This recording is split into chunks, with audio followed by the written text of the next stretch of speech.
Сәлеметсіздер ме, құрметті оқырмандар. Бүгін міне алдарыңыздағыдай көріп тұрғандай пазлды қалай құрастыруға болады деп арнайы программаның көмегімен осыған тоқталмақшымыз. Ол үшін біз Google-ге жазамыз міне Jigsaw Planet, немесе мен осы видеоның соңына сілтемесін қалдыратын боламын. Бұл жерде енді біз тіркелеміз, яғни басында тіркелуді басқан кезде сіздерде почта сұрайды, атыңыз жазу сұрайды. Сол барлық этаптан өтеміз, ондай қатты күрделі этап емес. Сосын жазған почталарыңызды арман қарай соны активтендіруді сұрайды. Содан кейін барып міне осылай қылып қосыласыздар. Қосылғаннан кейін міне басты беті осы күйде тұр. Жоғары жағындағы міне главное дейді, главное міне басты бет. Одан кейін мой фазл дейді. Бұның ішінде өзіміздің құрастырған фазлдарымыз. Сохранение игры міне біз енді қазір құрастырамыз. Міне создать батырмасын басамыз. Осы жерден міне бізге келесі бетіміз ашылды. Мына жерден сурет таңдаймыз. Қандай суретті біз пазлға ауыстырамыз, соны таңдайтын боламыз.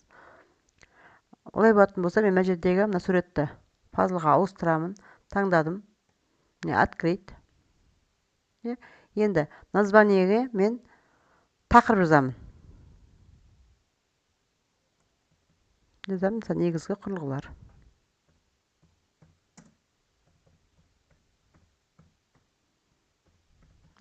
Енді мына жерде қарасаңыздар 36.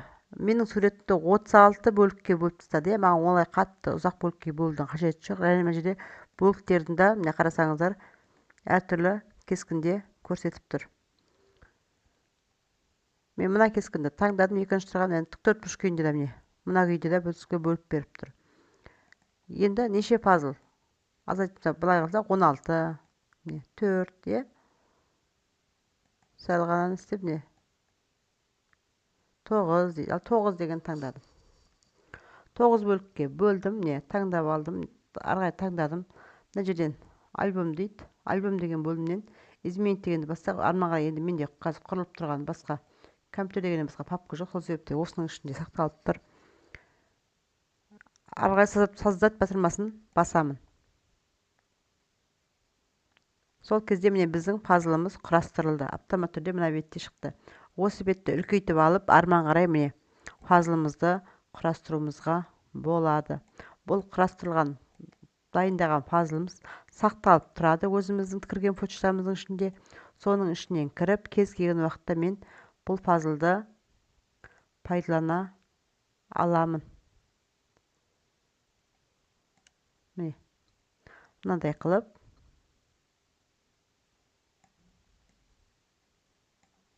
құрастырып шығуымызға болады.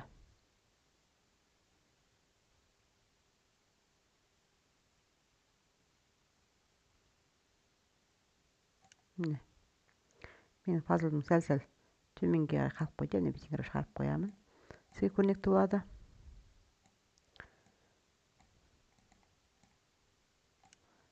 Оқушыларға бұл пазлды онлайнда осылай құрастырып көруімізге болады. Міне дайындап сілтемесін жіберіп қойсақ, яғни дайын болған, қайттан обновлениесақ, қайттан басынан басталады. Осы жердегі неден қарасаңыздар, бізде арман қарай пазлды құрастырып болғаннан кейін поделиться деген де бар. Поделиться арқылы да бөлісуімізге болады. Сілтемесін көшіріп алып бөлісуімізге болады. WhatsApp арқылы басқамен. Сол кезде әр оқушы өзінің алдынан компьютерінде құрастыра алады пазлды.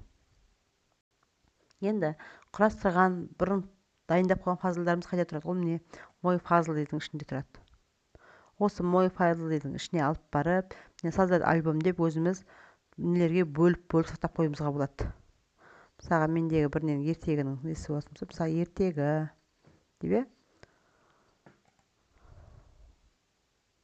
Міндесінде 2 папка тұр. Біреуі ертегі, біреуі не деген. Мен бұлай қалып, мына ішін салып қойсам. Ертегінің іші бос қой. Осыған салуға бола ма екен, көреміз. Поделиться. Переместить.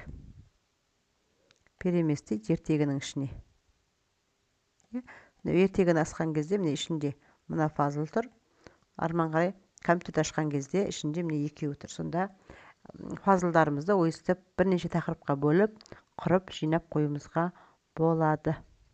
Сонда біз бүгін міне фазылды қалай жылдам құрастырамыз, соған тоқталып өттік. Егер де сіздерге видео пайдалы болса, видеомен бөлісіп, лайк басып, комментарий жазып, каналды қолдай отырыңыздар.